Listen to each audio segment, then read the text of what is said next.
욥기 19번째 강해입니다. 19번째 강해 욥기 22장입니다. 1절부터 그러자 테만인 엘리파스가 대답하여 말하기를 현명한 사람이 자신에게 유익할 수 있는 것처럼 사람이 하나님께 유익할 수 있겠느냐? 내가 이롭다는 것이 전능하신 분께 무슨 기쁨이 되겠느냐? 내가 내 길들을 온전하게 한다고 해서 그분께 어떤 유익이 되겠느냐? 그분이 내가 두려워 너를 책망하시겠느냐? 그분이 너와 함께 심판에 들어가시겠느냐? 자, 2절에서 3절의 말씀은 우리가 그 사람이 창조된 목적에 대해서 우리가 생각해 봐야 되는 것이요. 어떤 종파에서는, 그러니까 칼빈주의를 비롯해서 장로교 이쪽에서는 사람이 하나님을 높이도록 창조된, 하나님을 송축하도록 피조되어진 존재다, 이렇게 규정하고 있는 것이요. 원래 목적은 하나님께서 인간에게서 경배도 받으시고 영광을 받으시는 것이 합당하고 맞지만, 지금 현재 인간은 그렇게 자연인으로 태어난 이상 인간들은 그렇게 하고 있지 않은 것입니다. 이것이 인간의 타락상을 보여주는 현실이 바로 이것입니다. 사람은 자기가 창조된 목적에 따라서 살고 있지 않습니다. 그래서 인간은 타락해 있는데, 그래서 하나님께서는 자연인인 사람에게서 기쁨을 취하실 수가 없다는 것입니다. 그래서 그 엘리파스가 하는 말의 부분적인 진실은 그 타락한 자연인은 하나님을 기쁘시게 할 수 없다. 사람은 거듭나야만, 하나님의 아들이 되어야만 하나님을 기쁘시게 할 수 있는 것이다 라는 전제에서는 맞는 이야기입니다. 그런데 여기 3절에 그분께 어떤 이익이 되겠느냐, 이것도 물론 맞는 말씀이지만은 우리가 생각해 봐야 되는 것이 이사야서 41장 23절을 보게 되면, 이사야서 41장 23절을 보게 되면 세상을 창조하지 않은 신들, 그 신들의 우상들과 그 신들에 대해서 말하고 있습니다. 이후에 있을 일들을 보여 우리로 너희가 신들인 것을 알게 하라. 정녕 선을 행하거나 악을 행하라. 우리가 놀라며 그것을 함께 보리라. 41장 24절에는 보라, 너희는 아무것도 아니며 너희의 일은 헛것이라. 너희를 택한 자는 가증함이라. 이렇게 말씀하고 있습니다. 하나님께서는 어떤 이익을 위해서, 그러니까 가령 사람이 돈을 은행에 맡겨서 이자를 받듯이 어떤 이득을 얻기 위해서 사람을 만드시거나 세상을 창조하신 것이 아니죠. 하나님께서는 오히려 모든 것들에게 기운과 질서와 또 그것들의 생명을 공급하시는 분이 하나님이시죠. 법칙들을, 우주를 운행하고 있는 법칙들을 창조하신 분이 또한 하나님이신 것입니다. 그래서 하나님께 이득이 되는 것이 아니라 사실은 피조물들이 이익을 얻고 있습니다. 자, 이것은 맞는 말인 것이요. 그러나 이 뒤에서 문제가 생기고 있습니다.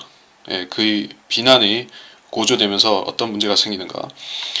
그분이 내가 두려워 너를 책망하시겠고 그분이 너와 함께 심판에 들어가시겠느냐. 이 말씀이, 이것은 전적으로 틀린 말일 수밖에 없습니다. 하나님께서는 모든 사람과 더불어서 심판에 들어가실 것이다. 그리고 어떤 사람은 그들의 변호인이 있는 채로, 즉 예수 그리스도가 그들의 변호자가 되시는 채로 들어가고, 어떤 사람들은 변호인이 없는 채로 자기 스스로 자기 죄에 대해서 변호해야 하는 그런 상황에 처하게 될 것입니다. 그래서 이것은 예외 없이 모든 사람이 해당되는 얘기가 아닙니다. 너와 함께 심판에 들어가시겠느냐, 들어가지 않으실 것이다 라고 할 때 그 해당되는 사람들은 구원받지 못한 지옥에 가는 죄인들인 것이죠. 그들은 하나님과 함께 심판에 들어가시는 것이 아니라 혼자 심판석에 서서 마귀가 그들을 죄악상을 고소할 때 그 고소대로 형벌을 선고받고 지옥에 떨어져야 하는 것이, 불못에 떨어져야 하는 것입니다. 5절부터 다시 보겠습니다. 내 사악함이 크지 아니하냐, 내 죄악이 끝이 없지 아니하냐.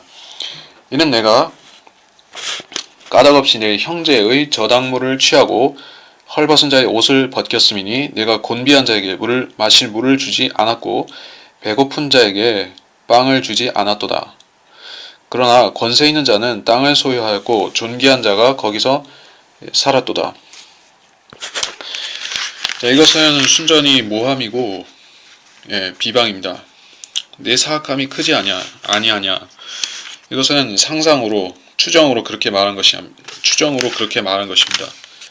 그는 욥의 죄악상이나 욥의 사악한 것을 눈으로 보지도 못했고 귀로 듣고 확인한 것도 없는데도 이렇게 말하고 있습니다.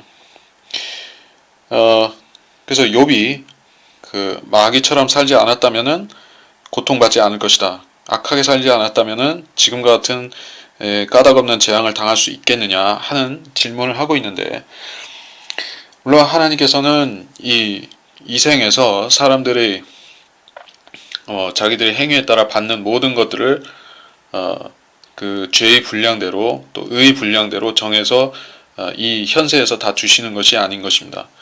이 생에서 사람들이 받는 것은 영원에서 받는 것들이 극히 일부분이라는 것입니다. 어떤 사람들은 지옥에 가기 전에 이 지상에서 몇 배 더 혹독한 대가를 치르고 지옥에 떨어지는 사람이 있고, 어떤 사람들은 악인들은 평안하게 살다가 지옥에서 받을 벌들을 까맣게 모른 채로 평안하게 살다가 가는 사람도 있고, 그런 차이가 있다는 것입니다.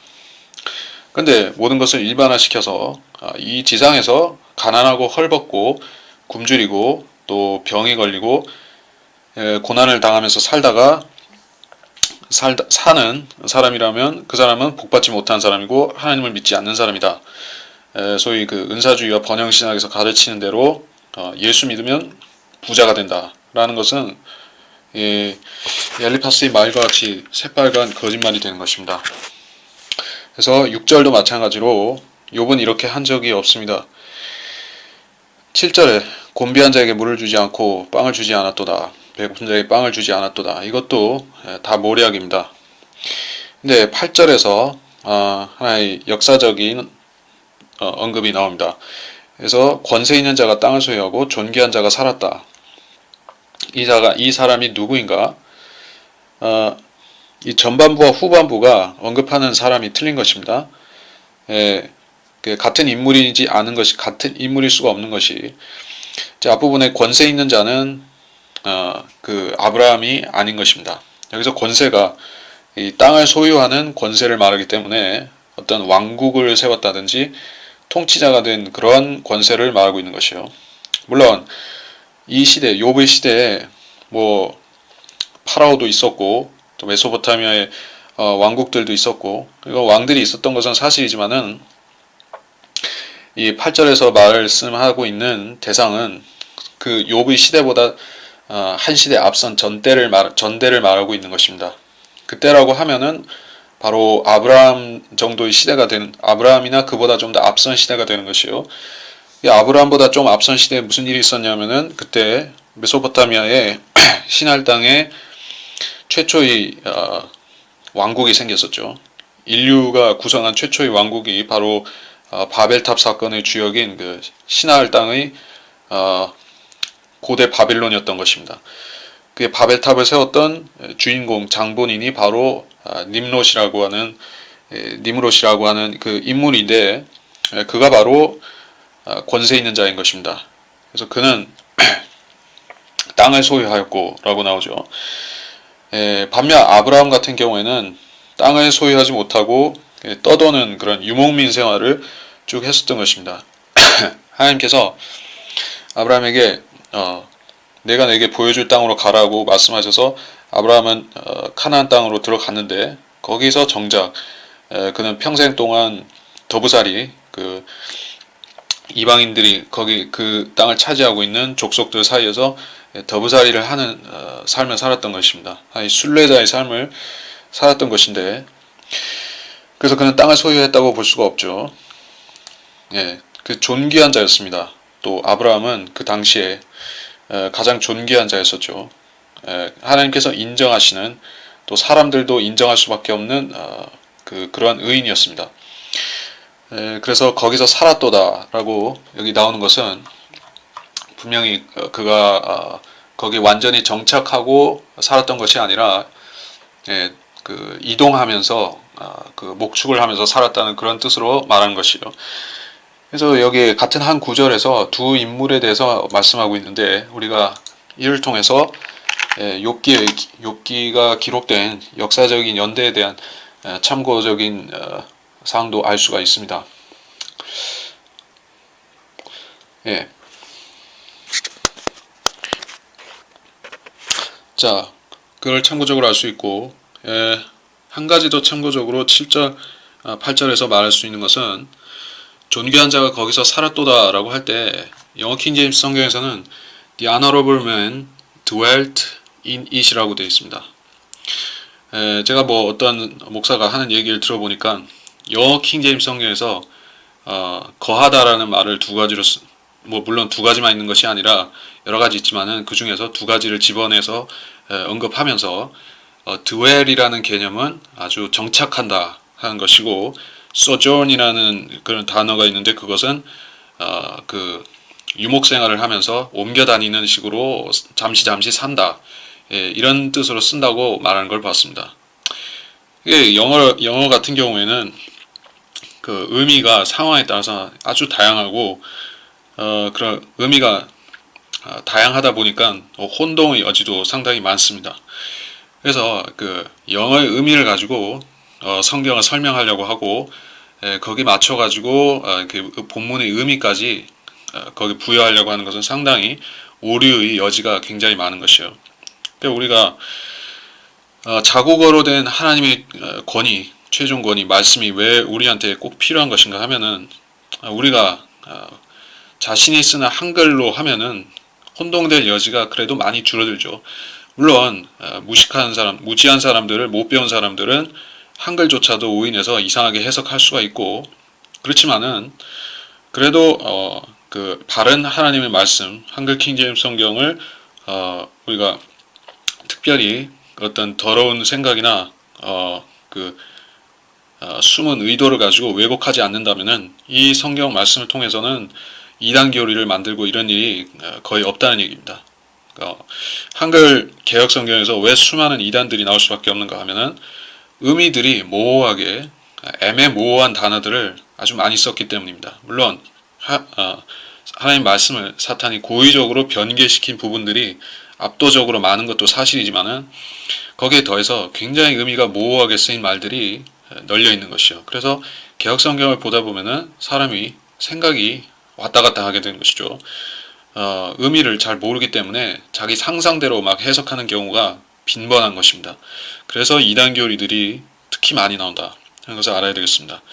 어쨌든 결론적으로는 우리가 하나님 말씀은 자국어 최종권위 성경을 한글 킹제임스 성경을 근거로 판단하는 것이 정석이지 심지어 영어 킹제임스 성경을 가지고도 성경 해석을 표준으로 삼으려고 하면 그 사람은 그 전륜발이 같은 성경 해석을 하게 되는 것이에요.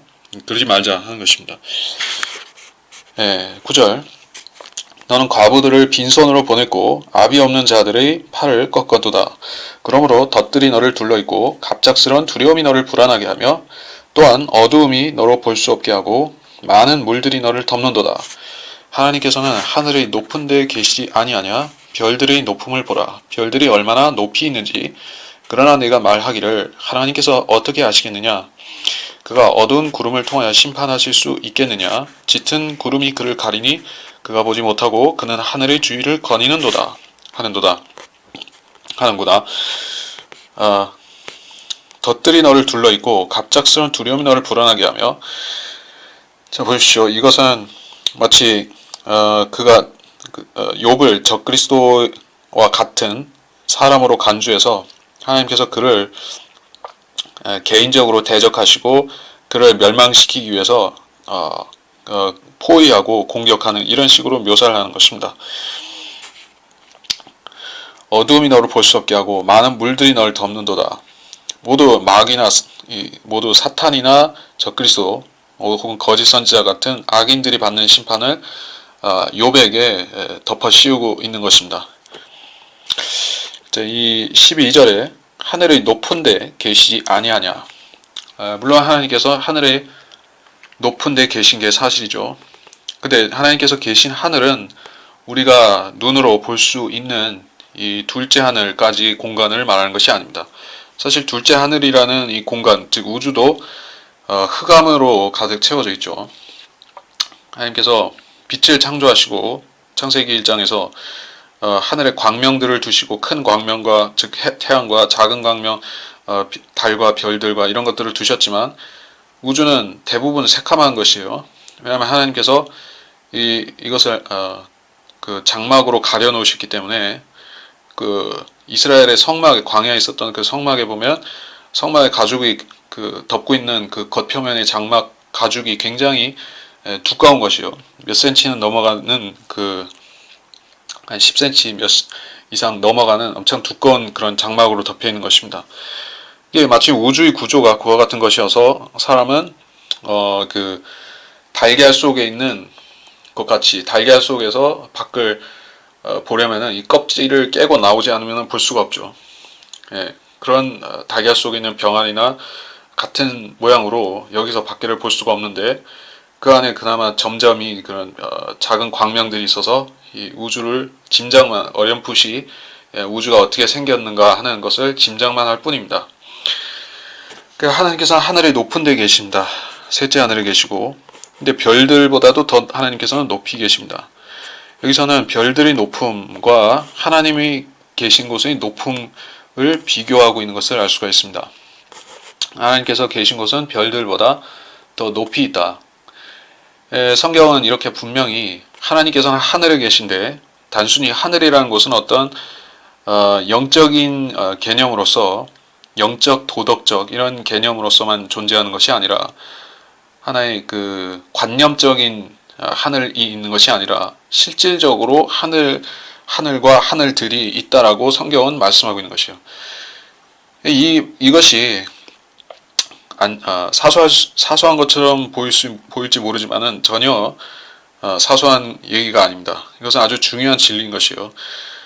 사람이 구원받을 적에 자기가 하늘나라에 간다는 것을 초자연적으로 하나님께서 성령을 통해서 알려주시면 알죠.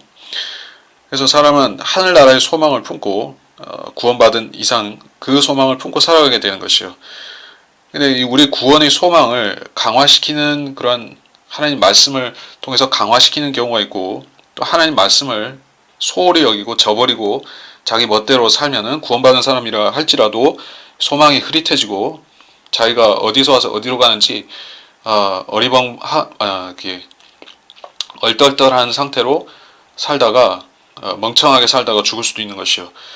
그 사람이 자기가 가는 곳을 분명히 알고 살면 성경을 통해서 그런 영적인 지식들을 보강해서 자기가 정확히 어디로 가서 자기가 언제 거듭났고 자기가 지금 어떤 상태이고 어디로 가려는지 그 자기가 갈 곳이 어디에 있는지 그걸 알고 산다면은 그 사람은 말하자면 현명한 사람이죠. 지혜가 있는 사람입니다.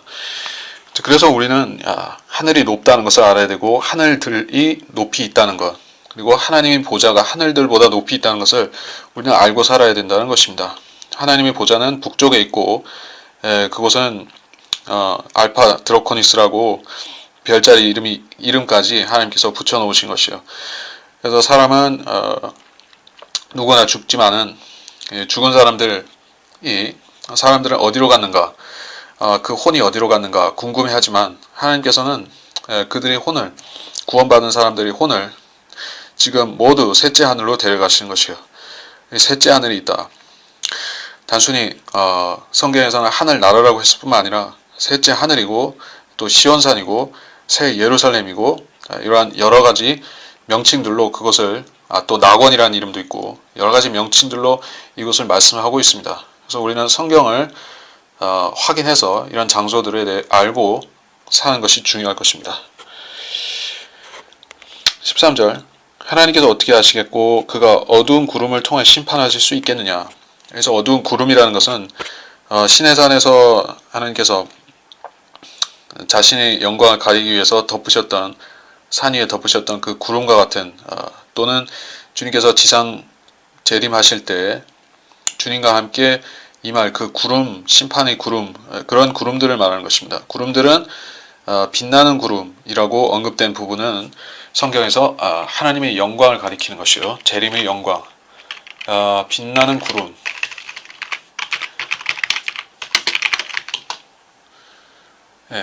욥기와 마태복음에 나오는 말씀이죠. 욥기 37장 11절에 나오고 마태복음 17장 5절에도 나옵니다.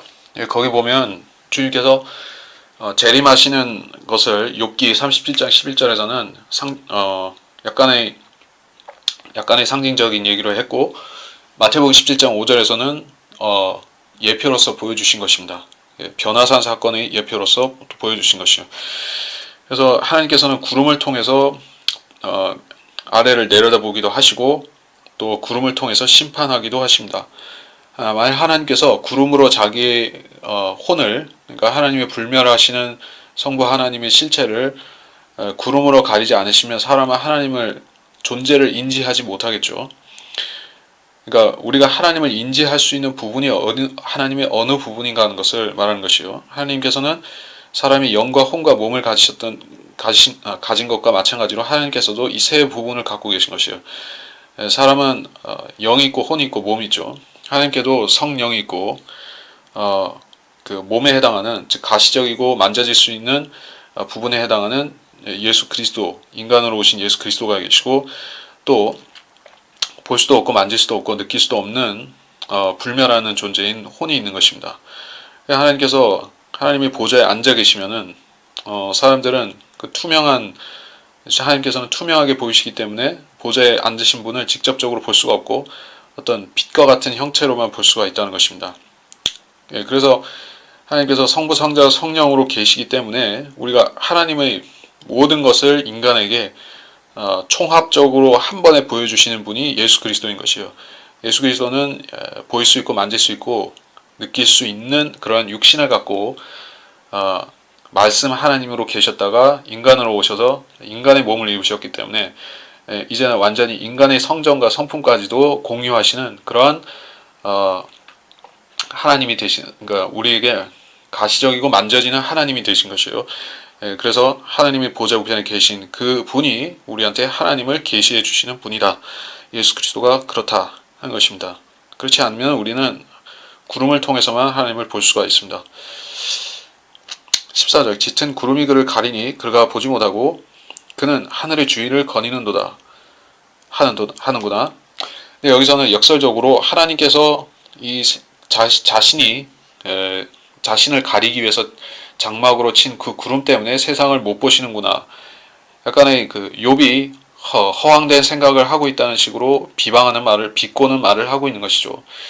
그러니까 욥이 하나님을 업신여기고 우습게 여기고 있다라는 식으로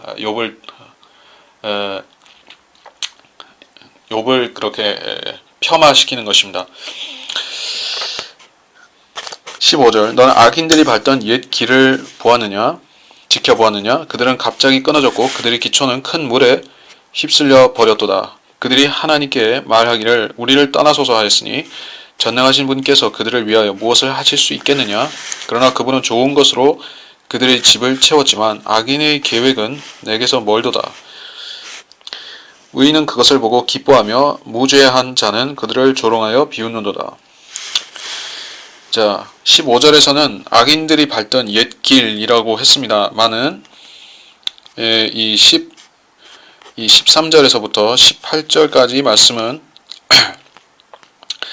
전반적으로 재림에 대한 이야기입니다. 왜 13절부터인가 하면은 앞에 이 구름이 나왔다는 것을 재림하실 때 주님께서 함께 오시는 그 구름과 함께 오시는 그 구름이라고 제가 얘기를 했었듯이 그 의미에서 재림이고, 여기서 15절에서 악인들이라고 했을 때는 물론 문자적 역사적으로는 홍수 이전에 살던 그 범죄한 악인들을 말하는데, 그래서 여기는 그들의 기초가 큰 물에 휩쓸려 버렸다는 언급이 그래서 홍수 이전 그 악한 세대에 적용이 되는 이야기인 것을 알 수가 있죠.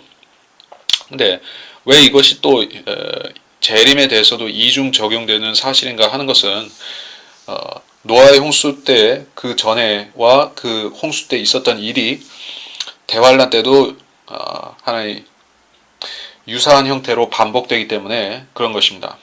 물론 구체적인 세부적인 부분에 있어서는 차이점들이 있지만 가령 홍수 때는 8명만 구원받았지만 나머지의 뭐 수십억의 사람들은 뭐 수십억이든 뭐 그보다 많았든 적었든 사람들이 죽었죠.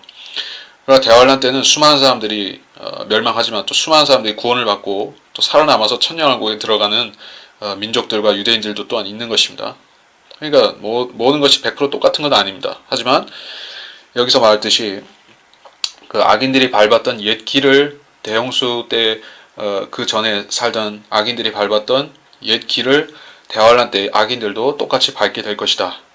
그 가장 대표적인 현상이 무엇이냐면은 창세기 6장에서 하나님의 아들들이 사람의 딸들에게 들어가서 거인을 낳았던 그런 범죄했던 사악한 일들이 비슷한 형태로 아마도 비슷한 형태로 반복이 될 것이다. 그렇게 보는 것입니다. 그런 것이 반복이 되면 하나님께서 이 땅을 불갑을 쓸어버리셔야만 되는데 하나님께서는 문제는 이 땅을 완전히 뒤덮는 홍수를 다시 일으키지는 않겠다고 노아에게 이 무지개 언약을 하셨었죠. 그래서 이 땅을 다시 물로 심판하지는 않으시는 것이에요. 물로 심판하는 대신에 또 불로 심판하시냐 하면은 역시 그 불로 심판하는 것은 또 때가 따로 정해져 있죠. 주님께서 인류 역사의 7,000년을 마무리 지으실 때 그때 불로 심판하시죠. 그러니까 이때는 하나님께서 물로도 불로도 하시는 것이 아니라 예수 그리스도께서 직접 내려오셔서 악인들만 다 골라서 죽이셔야 되는 것입니다. 그것이 아마겟돈 전쟁이다 하는 것을 알 수가 있습니다. 자, 17절 그들이 말하기를 우리를 떠나소서 했으니 전능하신 분께서 이 언급은 앞에서도 나왔었죠. 우리를 떠나소서. 하나님께서는 에덴 동산에서 아담과 함께 사셨는데 아담을 쫓아내셨을 때 하나님께서는 에덴 동산에 그를 폐쇄하시고 거기에 그룹들을 보내셔서 그 두루 도는 불칼로 지키게 하셨습니다. 그래서 사람은 하나님을 직접 대면해서 만날 수가 없게 되었습니다. 그래서 하나님을 간접적으로 만나기 위해서는 동물의 희생 제사를 피 흘리는 희생 제사를 드려야만 사람이 하나님께 기도를 하든 기도와 간구를 하든 어떤 청을 하든 그것이 가능하게 되었습니다. 소통이 이렇게 제한적이죠. 그래야 사람들은 하나님을 직접적으로 만날 수 없게 되다 보니까 그때부터는 자기들의 계획대로 마치 카인이 동물 제사 대신에 자기 편의적으로 그 곡식과 가해 제사를 통해서 그럴싸한 형식과 모양을 갖추면 하나의 종교로서 형식과 모양을 갖춰서 요식행위로 그치고 그거를 한 다음에는 그런 형식적인 제사를 드린 다음에는 자기 멋대로 사는 그러한 육신적인 종교들 혼적인 종교들이 그때부터 생겨나기 시작한 것입니다. 그래서 18절 그분은 좋은 것으로 그들이 집을 채웠지만 악인의 계획은 내게서 멀도다. 이 말씀이 나온 것이에요. 좋은 것으로 그들이 집을 채웠지만 자 이거는 사도 바울이 아테네에서 했던 설교와 관련이 되는 내용이기 때문에 사도행전 14장 사도행전 14장 17절을 볼 필요가 아니야. 아테네가 아니라 루스트라에서 했던 설교를 우리가 보겠습니다. 14장 17절을 보면 그분은 자신을 증거 없이 내버려 두지 않았으니 이는 그분이 선을 행하시고 우리에게 하늘로부터 비와 풍요한 계절을 주시며 음식과 기쁨으로 우리의 마음을 채우셨습니다. 구원받지 않은 사람이라 할지라도 십계명과 모세를 모르는 무지한 이방인들이라 할지라도 모두 하나님께서 그들에게 그 모든 은혜와 자비와 오래 참으심으로 또 비를 주시고 계절과 비를 주시고 햇빛을 주셔서 살 수가 있는 것이죠. 그래서 우리의 마음을 채우셨다라고 말하는 것입니다. 그런데 하나님께서 그들에게 채워주시고 그들을 풍성하게 누리며 살게 해주셨음에도 그 사람들은 이방인들은 하나님께 오히려 반역하고 대적하는 것입니다. 오히려 자기들이 능력으로 번영을 누리는 것 같이 마치 오늘날의 강대국들이 자기들 힘으로 또는 조상들이 잘났기 때문에 강대국이 된 것 같은 뻐기면서 하나님을 멸시하는 것과 같은 것입니다. 하나님 말씀을 배척하고 성경을 저버리고 성경을 찢어버리고 거부하고 또 변개된 성경을 채택하고 또 하나님 말씀을 전파하지 못하게 하고 이런 일들을 이방인들이 하고 있는 것입니다. 그들의 계획은 내게서 멀도다. 그래서 악인들이 계획하는 것은 악인들은 하나님께 더 많은 복을 받으면 받을수록 점점 더 하나님의 규제로부터 벗어나려고 하는 것입니다. 자기들의 힘으로 자기들의 지혜와 꾀로 이 땅에 천년왕국을 스스로 세우려고 하는 것입니다.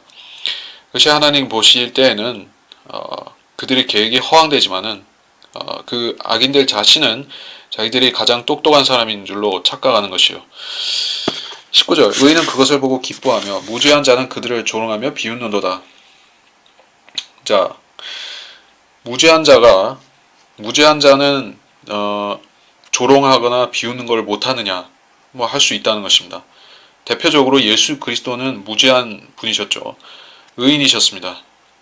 근데 예수 그리스도는 사두개인들과 바리새인들과 서기관과 제사장들과 그러한 종교 지도자들을 위선자들로 치부하신 것이요. 또 당대의 최고 권력자 중에 한 명인 헤로드 왕도 여우라고 부르시면서 아주 하찮게 말씀하신 것입니다. 거의 마귀와 관련시켜 말씀하신 것이요. 그리고 이방인들을 수로페니키아 여인과 같은 이방인을 개라고 부르기도 하셨던 것입니다. 하나님께서는 비꼬는 말을 종종 하시는 것이요. 종종이 아니라 매우 자주 하시는 것입니다. 근데 어떤 사람들은 하나님의 성품을 담는 것을 일부에만 국한시켜서 좋은 밝고 좋고 아주 그런 산타크로스 같은 하나님을 자기 이미지 속에 만들어서 그런 식으로 하나님의 성품이라고 한 우상을 만들어 놓고 거기에 자기를 맞추려고 하는 것입니다. 그래서 어떤 사람들은 예수 그리스도는 아주 겸손하고 온유하고 또 점잖고 아주 종교적인 말고는 어떤 농담도 할 수 없는 그러한 고지식한 선생 혹은 율법 교사로 만들어 놓고 자기가 만들어 놓은 그런 예수 그리스도를 우상처럼 섬기는 것입니다. 그러니까 실질적으로 그 사람이 구원을 안 받고 거짓 예수, 다른 예수를 믿으면서 자기가 상상 속에 꾸며놓은 그런 바알 예수, 다곤 예수 앞에 절하고 있다는 것입니다. 그것이 문제입니다. 그러니까 하나님께서는 하나님 자신도 성부 하나님께서도 악인들을 조롱하실 수 있습니다. 심지어 악인들을 저주하시거나 악인들을 조롱하고 비웃고 그들을 놀리실 수 있는 것이요. 그들을 속이실 수도 있는 것입니다. 거짓 선지자를 보내서 이 거짓을 좋아하는 백성들을 속이는 일을 하나님께서 직접 하시는 것이요. 이것을 안다면은 그래서 무죄한 자는 필요한 경우 어떤 경우에는 하나님께서 누군가를 조롱하거나 손가락질하게 시키실 수가 있는 것입니다. 그리스도인은 반드시 어떤 유교 경전에서 말하듯이 또는 불교 경전이나 이런 종교의 규례에서 말하듯이 어떤 정석적인 불교의 팔정도 하는 식으로 팔정도라고 하는 식으로 이렇게 뭐 점잖은 말만 써야 되고 종교적인 말만 쓰면서 그렇게 살아야지 인정받는 믿음인 것이 아닙니다. 우리는 필요하면 강하게 설교할 때 죄인들을 꾸짖는 것을 넘어서서 조롱도 할 수 있는 것입니다. 그러나 하나님께서 예수 그리스도를 통해서 죄인들에게 말씀하신 것과 같은 방식으로 말한다는 것입니다. 20절 우리의 가진 것은 끊어지지 아니하였어도 불이 그들의 남은 것을 소멸시키는도다. 지금 너는 그분과 친하고 마음을 편히 하라. 그리하면 복이 내게 임하리라. 내가 원하노니 너는 그분의 입에서 율법을 받고 그분의 말씀을 내 마음에 두라. 만일 내가 전능하신 분께 돌아가면 너는 세움을 입을 것이요 내 장막에서 죄악을 멀리 제거하게 되리라. 그러면 너는 금을 먼지처럼 오필의 금을 시내의 돌처럼 쌓으리라. 20절 우리의 가진 것은 끊어지지 않았어도 그들의 불이 그들의 남은 것을 소멸시키는도다. 여기서 욥을 악인으로 지목하면서 말한 것인데, 자기는 가진 것이 끊어지지 않았다. 심판을 당하지 않았고 자식이나 재산이나 손해를 입지 않았는데, 욥은 그렇게 되었기 때문에 그래서 욥은 심판받는 악인이다, 이렇게 규정하고 있습니다. 그래서 여기 복과 화의 기준이 율법적으로 근사한 것 같지만, 아주 정석으로 말하고 있는 것 같지만 실은 중요한 것이 빠져 있죠. 욥이 시련을 당하는 이유에 대해서 그는 철저히 무지한 채로 또 자기 위주로 판단하면서 말하고 있기 때문에 전체적으로 거짓말이 되어버리는 것입니다. 그러니까 우리가 항상 성경을 공부할 때도 그렇고 성경을 생활에 적용함에 있어서도 그런데, 우리는 전체적인 맥락을 가지고 성경을 보고 성경을 해석하고 자신한테 적용하고 그렇게 해야 되는 것입니다. 맥락을 생략하고 어떤 한 일부 구절을 따와가지고 복받는 구절만 자기한테 적용하려고 애쓴다든지, 심지어는 그것을 주문을 외우듯이 하면서 그걸 기도라고 한다든지 하면은, 그거는 내가 하나님의 약속을 정직하게 올바로 붙잡는 태도라고 할 수가 없습니다. 그것은 자기 자신의 헛된 욕망에 따르는 우상 종교인 것이에요. 하나님 말씀은 전체적인 맥락을 파악하고 또 하나님의 의중, 심중을 파악하고 우리가 적용할 줄 알아야지 부분적으로 하면 안 된다는 것입니다. 근데 엘리파스는 지극히 단편적이고 부분적으로만 말씀을 적용할 줄 알지 상황에 맞게 소위 플렉시블하게 적용한다 하는 그러한 성경 해석을 전혀 할 줄 모르는 그런 바리새인 같은 성경 교사인 것이에요. 그런 사람들이 우리 주변에 무척 많이 있는 것입니다. 자, 21절, 22절. 그분과 친하고 마음을 편히 하고, 이것도 하나의 그 헛된 충고이죠. 욥이 그렇게 하고 싶지 않아서 지금 이런 것이 아니라, 앞에서 이미 욥은 자신이 편안한 상태이지 않고 지금 자신 앞에 도열해 있는, 자신 앞에 닥쳐 있는 환란들 외에는 아무것도 생각할 여유가 없는 것을 분명히 말했습니다. 평안하지 않은 사람에게 평안하라고 하면은 그것은 거짓 선지자가 하는 말과 같은 것이죠. 그분 입에서 율법을 받고 말씀을 내 마음에 두라. 이것도 정석적인 충고이지만 문제는 욥은 이미 그렇게 했는데도 그의 재난이 그치지 않고 있는 그것이 문제라는 것입니다. 23절. 네가 전능하신 분께 돌아가면 너는 세움을 입을 것이고 네 장막에서 죄악을 멀리 제거하게 되리라. 또 죄악을 제거하게 되리라. 욥의 장막이 죄악의 장막이었고, 욥은 비밀리에 은밀한 죄들을 지었기 때문에 오늘날의 이런 재앙을 초래했다라는 식으로 짚어 넘기면서 비난하고 있습니다. 24절. 그러면 너는 그물 먼지처럼 오필이 그물 시내의 돌처럼.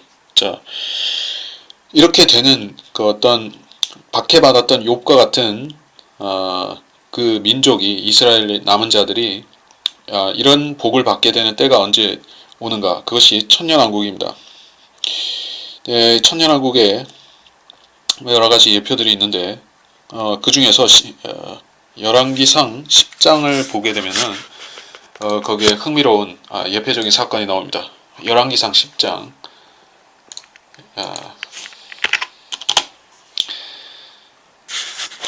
자, 여기에 솔로몬을 방문한 에디오피아의 여왕인 시바에서 온 그 에디오피아 여왕이죠.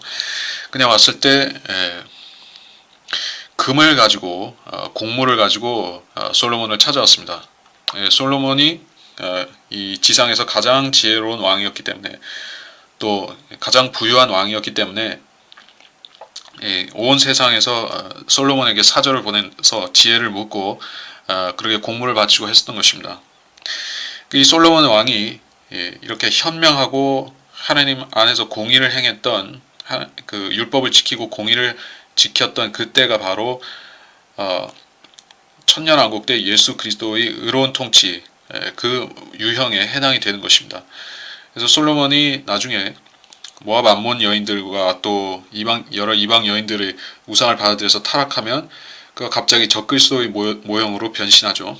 하지만 그 전까지는 분명히 솔로몬은 그 천년왕국 때의 통치자 예수 그리스도의 모델이었다는 것입니다.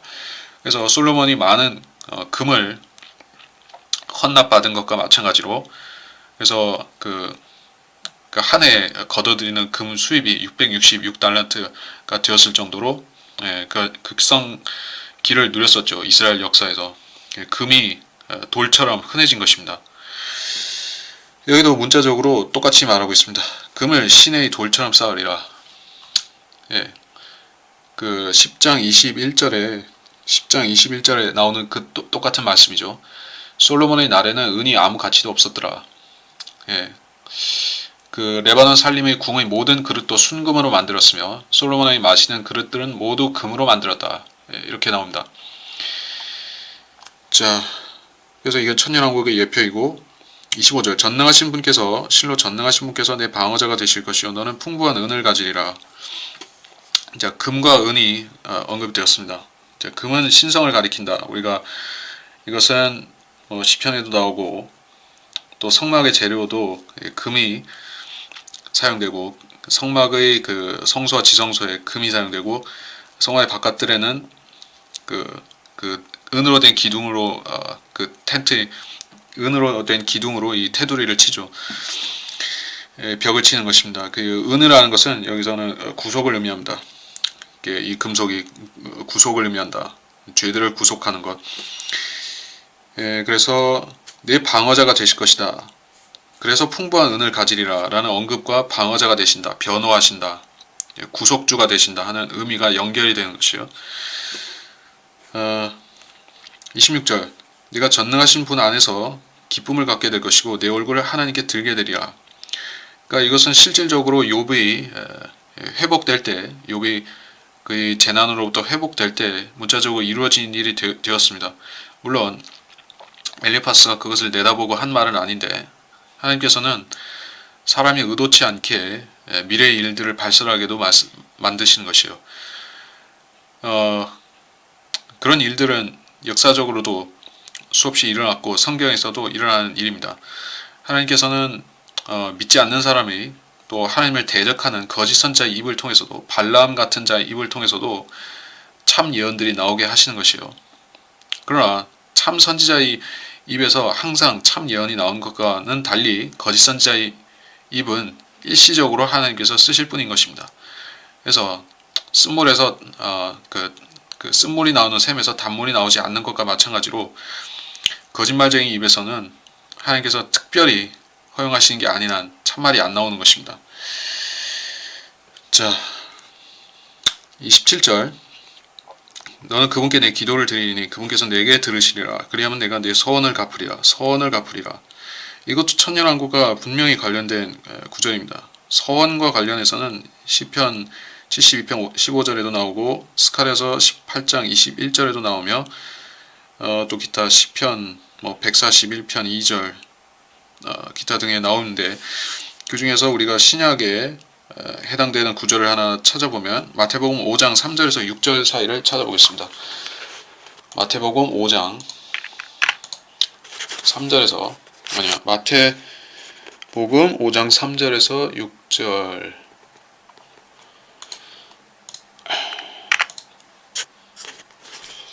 영이 가난한 자들은 복이 있나니 천국이 그들의 것이며 애통하는 자들은 복이 있나니 그들이 위로를 받을 것이며 온유한 자들은 복이 있나니 그들이 땅을 유업으로 받을 것이며 의에 굶주리고 목마른 자들은 복이 있나니 그들이 배부를 것이며. 이런 언급들이 산상수훈이라고 불리는 주님의 설교의 말씀에서 언급되는데, 이것은 의로운 자들이, 의인들이 천년왕국을 유업으로 받는데, 그 유업으로 받는 유대인들 같은 경우에 그들은 이 법에 해당되는 사람들인 것입니다. 이 법을 지키고 이 법의 테두리 안에 있는 사람들이 복된 유업을 누리는 것이다. 그리고 그들은 자기들이 하나님께 서원을 하는데, 어떤 서원을 하느냐 하면은 대환란 때 엄청나게 박해와 고난을 당하고 죽임을 당하는 와중에 살아남은 그 사람들이죠. 그 유대인들이 하나님께 서원을 드린 것입니다. 하나님께서 나를 살려주시면, 나를 생명을 보존해 주시면 하나님께서 이 땅에 지상 왕국을 세우실 때 하나님께 제가 서원을 갚겠습니다. 하나님께 감사의 제사를 드리겠습니다. 뭐 이런 식으로 서원을 했다는 것입니다. 그래서 그 서원을 갚으라. 그 서원을 갚는다는 얘기입니다. 28절 내가 또한 어떤 일을 명하면 그 일이 내게 이루어질 것이요 빛이 내 길 위에 비치리라. 자, 빛이 내 길 위에 비치리라. 빛은 예수 그리스도를 직접적으로 가리키는 것입니다. 그러니까 어떤 일을 명하면 이루어진다 하는 것은 네가 이 산을 들어서 바다에 빠지게 하면은 그렇게 되리라. 겨자씨만한 믿음이 있어도 그렇게 된다고 하신 말씀과 같이 천년왕국 때가 되면은 하나님께서는 그들의 서원을 갚도록 하시고 또 그 땅에 사는 거민들이 요구하는 것들, 바라는 것들을 다 들어주시는 것입니다. 그래서 사람들이 이제까지는 그런 세상을 본 적이 없지만 그 온 땅에 황무지가 하나도 없고 유대인들이 사는 땅에는 팔레스타인 땅과 그 아라비아와 그 시내산을 포함한 그 땅은 이제 유대인들에게 주어지는 땅으로서 지금 이스라엘의 조금 회복된 땅하고는 전혀 비교도 안 되게끔 번영하고 풍족하게 되는 것이다. 그런 얘기입니다. 29절 사람들이 내에 던져지면 너는 일으킴이 있으리라고 말할지니라. 그분은 겸손한 사람을 구원하시리라. 사람들이 내에 던져지면 그러니까 여러 경우에 해당할 수 있겠지만 일으킴이 있으리라 하는 것은 이스라엘이 넘어지고 하나님께서 다시 일으키시는 그 이스라엘의 넘어짐과 이스라엘의 회복과 관련된 말씀인 것을 말씀으로 적용되는 것을 우리가 알 수 있습니다. 겸손한 사람을 구원하시리라.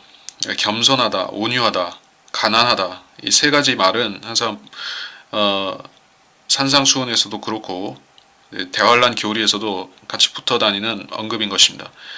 그리고 그 예표적인 인물 중에 하나가 바로 욥인데 욥은 겸손한 사람이기도 하고 온유한 사람이기도 하고 또 한때 부자였지만은 지금은 극빈자가 된 그래서 노숙을 하면서 그 피부병에 걸려 있는 노숙자가 된 것이죠. 그래서 가장 가난한 사람이 되었습니다. 그래서 그는 겸손한 사람을 구원하시리라의 모델이 된 것입니다.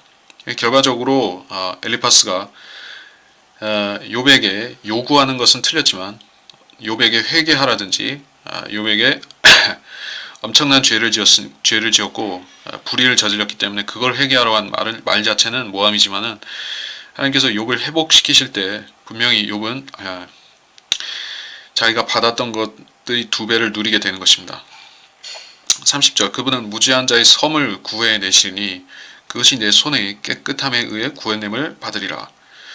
자, 이게 뭐 특별한 언급이라고도 볼 수가 있겠습니다. 무지한 자의 섬이 무엇인가? 우리가 참고가 될 만한 구절을 좀 본 다음에 의미를 살펴보도록 하겠습니다. 여기서는 단수로 쓰였죠. 일단 본문 자체를 보면 어떤 섬이라고 했으니까 이건 섬입니다.